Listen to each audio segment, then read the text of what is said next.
The USA has always been known as the land of plenty, a place of wealth and opportunity.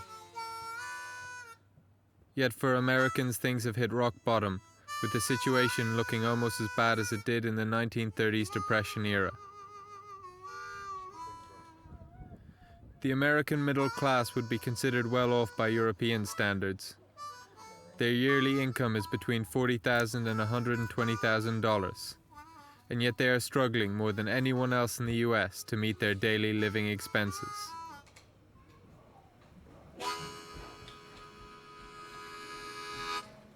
Family incomes have taken a huge hit over the last 3 years. So this has been a really rough, 11 years for the typical family in this country. And it came on after 30 years of people just hanging on. The middle class is being wiped out in the United States. It's becoming what was the working class in the 19th or 18th centuries. Basically people who, as long as they are working, can stay alive. But when they stop working, they have no wealth, they have no assets. We don't really have a rainy day fund. We don't have a lot of savings. I always prioritize, okay, these are the bills that we have to pay, and these are the bills that if we get the money, we can pay them. We had to borrow money for our daughter's education. We're scrambling around our son's education. We've struggled. I mean, we've gone from having money in the bank, having savings, to living paycheck to paycheck and basically trying to make ends meet, and sometimes they don't meet. With over 1 million inhabitants, Boston is one of the largest cities in the United States. But the middle class are being forced out. Property prices here are far too high for the average American family.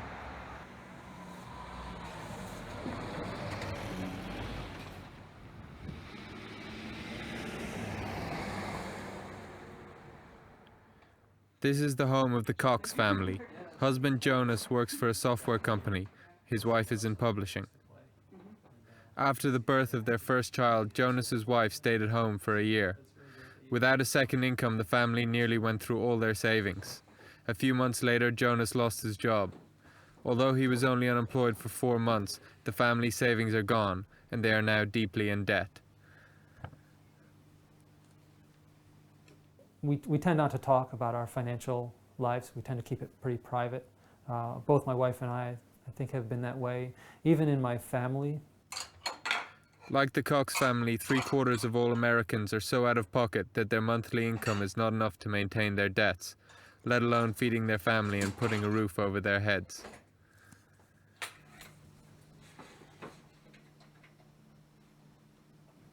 My wife and I earn about $120,000 a year.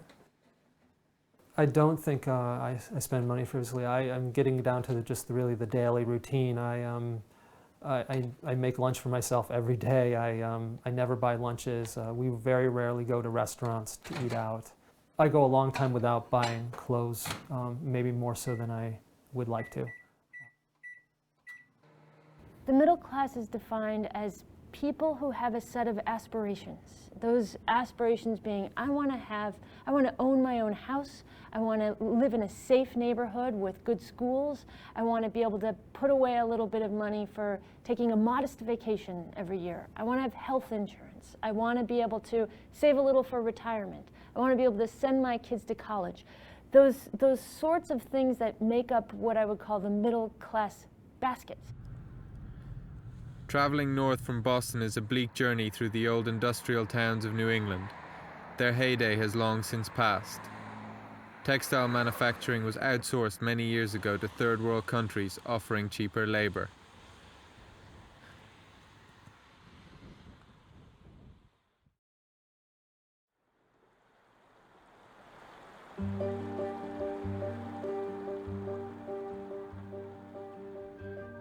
Vermont, near the Canadian border, has always been a popular tourist spot.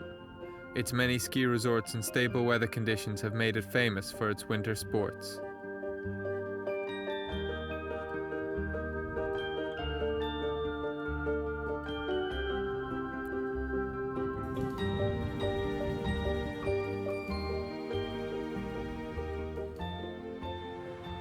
Yet on a day like today, a clear day with plenty of snow, the slopes are almost empty.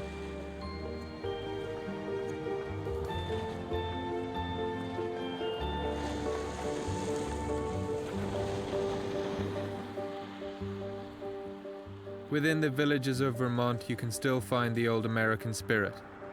Neighbors trust each other, front doors always stay unlocked. Here you find people that still treasure the original pioneering ideals. Hard-working yet wayward free thinkers. People that want to live in harmony with nature and are conscious of their environment. 6 years ago, George Schenk and his wife went into the forest and cut down some trees from which they built this log cabin and made it their home. Even for frugal people like the Schenks, times have been better. I got some greens and a bunch of basil, and I got a chicken from Hadley. There are no promises about the future. You can plan and hope for the kind of economic future you dream of, but that may not happen. The Schenks have been producing American flatbread for over 30 years. Of a classic artisanal bread. This is our homemade organic tomato sauce. The couple own a restaurant. They have franchises in other American towns and also own a range of frozen food. Vermont mozzarella cheese. They also deliver their flatbread to schools and prisons.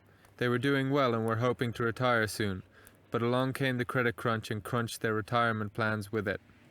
I'm feeling a little squeezed. I feel that I'm getting to the age where when I grew up, my parents were retiring when they were, let's not talk about that age, but they were retiring in their 60s, and from where I'm sitting, I don't see the end of my work. The couple had to use their pension funds in order to send their children to university. It is a tough decision to make between the children's education and retirement funds, yet it is one that many average American families simply have to make these days. But George doesn't want to complain, and the last thing he wants is pity. He maintains that even when times are tough, you still have to focus on the positive effects. One of the things that's been fascinating about the recession, which we seem to be coming out of, is that it created a pause for a lot of people to reevaluate. Are they doing the things that really matter in their lives? Do they really need or want the things that they thought were so important? One of the things I think that as a takeaway here is that you can feel richer if you want less. When Reagan came into office, we were the world's largest creditor. We loaned money to other people. We were the largest manufacturer and exporter of finished goods in the world that the world had ever seen. We made things. We were the largest importer of raw materials. So we brought in iron ore, we made it into television sets and computers, and we exported it for credit. And the very definition of a first world country. 30 years later, all of those numbers are absolutely upside down. We are now the world's largest debtor in the history of the planet. We are the world's largest importer of manufactured goods and exporter of raw materials. A lot has changed since the 1960s, when the wife stayed at home to bring up the children whilst her husband went out to work. Today, both husband and wife have to bring in an income, and even that is sometimes not enough to make ends meet. The idea that people spend much more now than before is a myth. The costs of living, education, and healthcare have risen exorbitantly, yet wages haven't increased at the same pace. So what has changed in the past 2 generations to make this the case?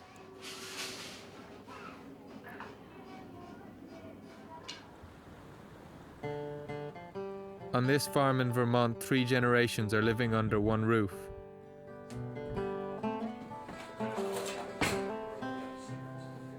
For the people in Vermont, Washington and its politics are very far away.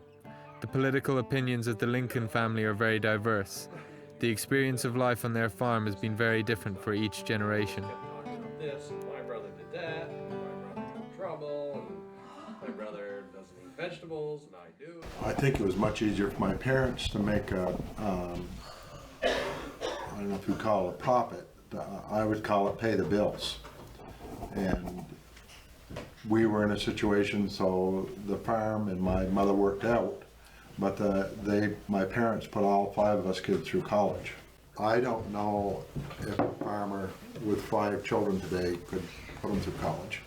when I think about Grandma and Gramp, I mean, how many times did Gramp leave the farm? Never.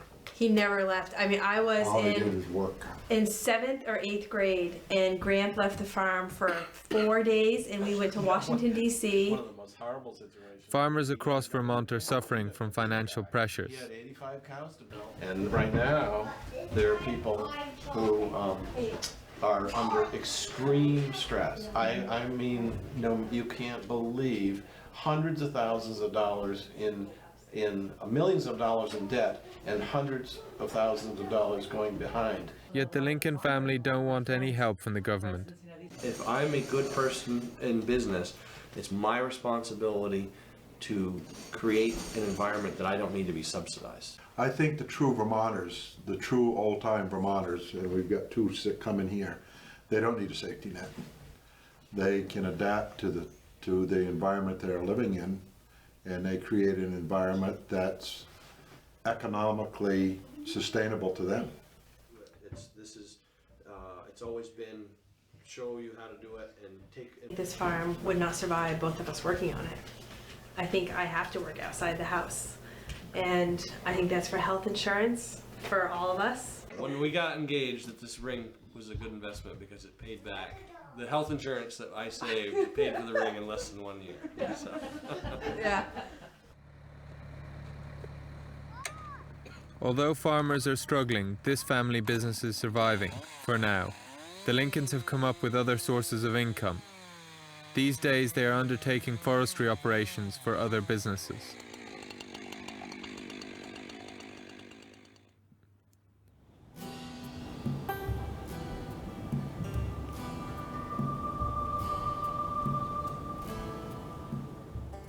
On the other side of America from Vermont, right by the Mexican border, lies the state of Arizona.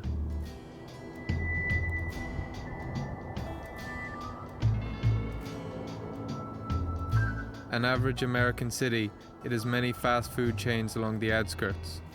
All are suffering from lack of customers.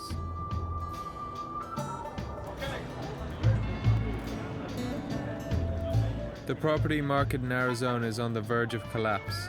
Nowhere else in America have so many people lost their houses through repossession, mostly because the property owners were unable to pay off their credit card debts. Katinka, let me show you this home that is bank-owned, foreclosed. First of all, the fountain normally would be flowing. Estate agent Jennifer O'Brien shows us around a repossessed property. Superficially, the house seems to be in good order, but the previous owner dismantled everything she believed she could turn into cash. What the real estate agents have been doing for, hundreds of years, which is selling homes. We're in the business of selling homes. The banks let houses like this deteriorate, and they don't sell them in a timely fashion, and they continue to deteriorate. They like to be lived in. They like their toilets flushed, the water to be run, the landscaping to be maintained. None of this is being done. They're managing these things that are assets, the banks are, but they're not, they see them as numbers, not as homes, not as the American dream. Jerry Abreu lows the daily walk to the letterbox. He knows there will only be new invoices, which he is unable to pay. The businessman has lost $800,000 in the stock market, and as a consequence his house. The investment of a lifetime, all gone. They won't offer us. It's frustrating.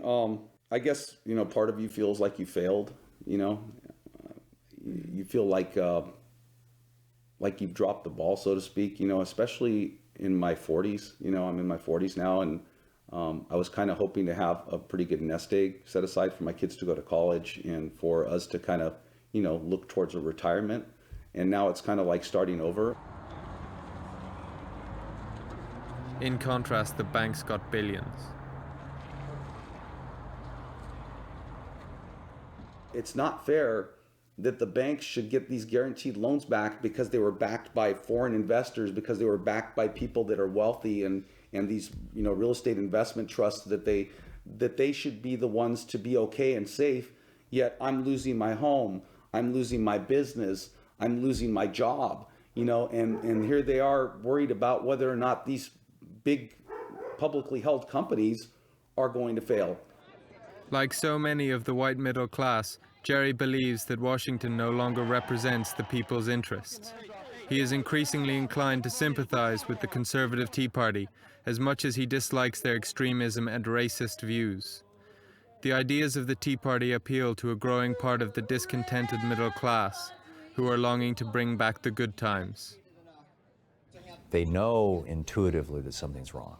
And I think the Tea Party movement, they know they are poorer than they should be. They know that they are at risk. They know that they and all their friends are 6 months away from disaster if they lose their jobs. I mean, genuine disaster. The sun windows. Yeah, the solar windows that would keep the room warm, planted together. This was the house Jerry and his wife Kimya used to own. It is not easy for them to go back. It was the place where they wanted to bring up their children and grow old together. Once a family home, everything is now owned by the bank.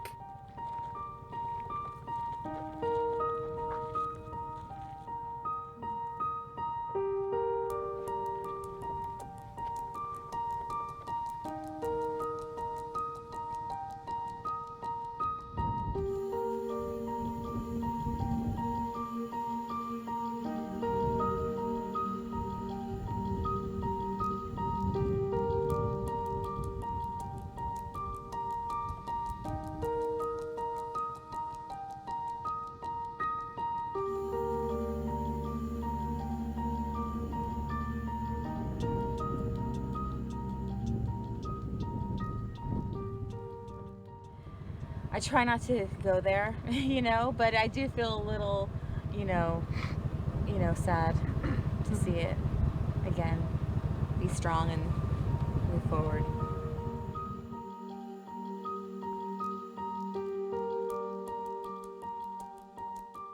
I didn't blink an eye about having a $500,000 loan on a house, because that's what the typical cost of a home was back then. And now when I think about it, it's like, that's $500,000. That's a lot of money that I'm promising and committing to paying over 30 years. And, you know, when my parents bought their first house, I think it was $18,000, you know, and and how did it go from $18,000 in 1970s to $500,000, you know, 30 years later? It just doesn't make sense. The collapsing property market is only one symptom of the economic downturn affecting America's middle class. Firmen suchen nach einem kurzfristigen Gewinn, kurzfristigen Profiten. Companies are looking for short-term profit, a quick fix if you like. Ist zum Beispiel bei der Krankenversicherung One of the easy ways is through health insurance. They now let the employees themselves pay for it. Andere Sachen sind der größere Wettbewerb im Another globalen problem is the Wettbewerb, increased wo es halt competition auch with China and other low-wage countries, as well as a lack of organizations like the unions. Und das Abnehmen des Organisationsgrades. Only 7.5% of all Americans are union members. Arbeitnehmer sind in einer That puts the individual in a very vulnerable Damit position. ist die Position des einzelnen Arbeitnehmers sehr viel schwächer geworden in den letzten Jahren. $681 million. The weakening of the unions had already started during the Reagan presidency. Ronald Reagan took on the toughest union at the time, the air traffic controllers. He broke down the strike and set the tone for the future. Today, the decline of the unions continues. In Wisconsin, the Republican Governor Scott Walker made it his goal to break up the teachers' union, who were supporting Obama's democratic politics. In the United States, you have no right to sick days off from your work. You have no rights to vacation. You are not guaranteed, you know, a strong pension from your employer. You are not guaranteed health care from your employer. All of those things are taken for granted from people in other countries. But in the United States, this is something that we have less and less of, not more and more of. The gap between rich and poor is increasing rapidly. Right now, the top 1% of Americans own more wealth than the bottom 90%. And the top 1% of Americans earn more income than the bottom 50%. People think, yeah, okay, rising inequality is objectionable. But is it bad? Is it bad for the country? And one thing that I think is important to think of at the same time is what's going on with mobility. people aren't moving up and down the income scale. People are really stuck where they were born. Means that goes against core American values. That means that this idea of people have equal opportunity, people have the opportunity to make their mark, to make their millions. It's just not there. Many Americans have lost hope of change. Every month, around 120,000 people are declared bankrupt. One such couple was Amy and Jeff Nisley. Jeff is working in middle management of a bank and Amy is a childminder. They don't want to say exactly how much they are earning, but it's only just enough to take their kids camping once a year. That is their only luxury.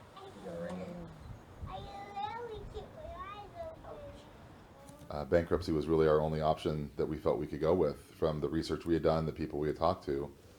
So we didn't want to do that, and that was scary as well. But it just seemed like it was the best solution for us to get out from under that big rock that just seemed like it was holding us down. I think that our society does need to focus more on the United States, on us. And as far as, I think a lot of the lower class get a lot more help from the government. Since their insolvency, Amy spends hours every day looking for bargains in every available newspaper. Shopping has become a complicated and time-consuming undertaking. It is part of Jeff's and Amy's daily struggle to keep their heads above water. What would make me sleep better is where you're not taking from one thing to pay the other, where you can just actually sit down and pay your bills and pay them and then still have money to get through the rest of the week with groceries and gas and, stuff like that you would need. I would be so happy just to have a typical week where I could sit down and write out the bills and then go, oh, you know what? We have money to get groceries this week. There will be more women declared bankrupt in the US this year than women obtaining a university degree. There will be more children in the US this year with bankrupt parents than divorced parents. The most frequent New Year's resolution in the past 5 years has been paying off debts. Without a doubt, all this has a devastating impact on American society. What happened was that this gradual shift of the mythos moved from I will work and I will build and I will be part of this to I'll hit the jackpot.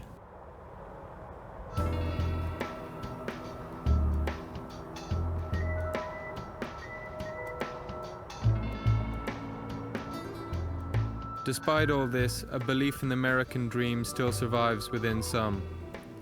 Rob and Sarah Hammelman made it their ambition to grow wine in the Arizona desert.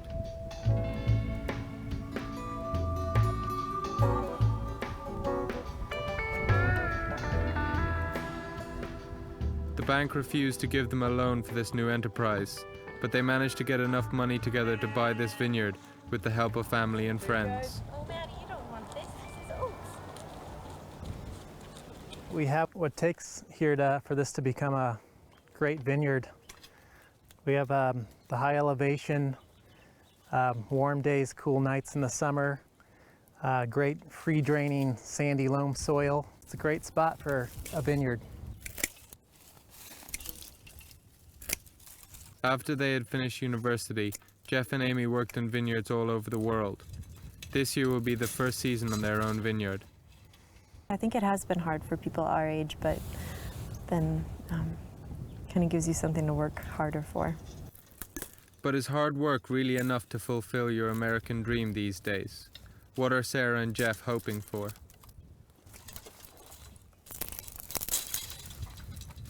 I would wish for America to have, for the financial institutions and people in power to be more responsible, to kind of think ahead of what their actions are doing. It seemed like the things that led to the collapse were very short-sighted.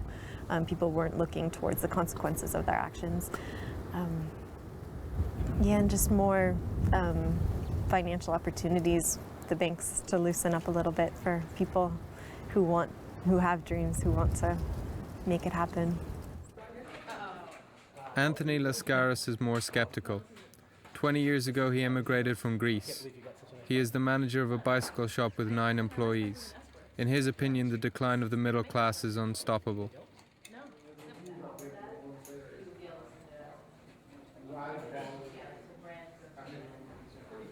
I mean, it's really tempting to insist on protectionism and isolationism and thou shalt not import goods from overseas.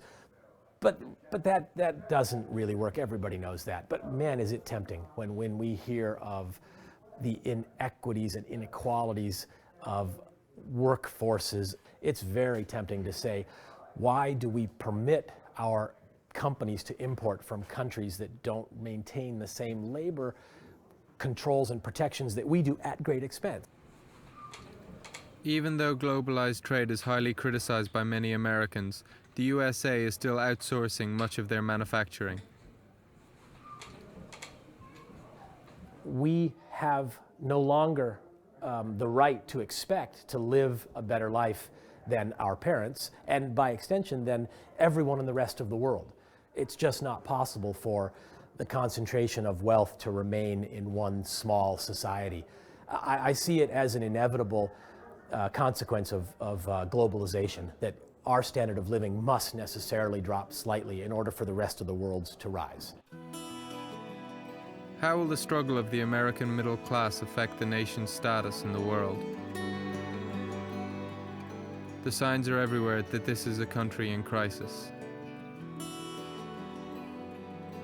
We focus and tend to focus so much on the more extreme left and right views, and they seem to take the spotlight all the time. And I think it's time that, Americans, the middle class, the Americans that represent this country the most, have a voice heard in this country that, hey, it's time for us to really start focusing on getting back to what made this country great, building, manufacturing, creating, inventing. That's what this country was built on, and we need to get back to that, I think.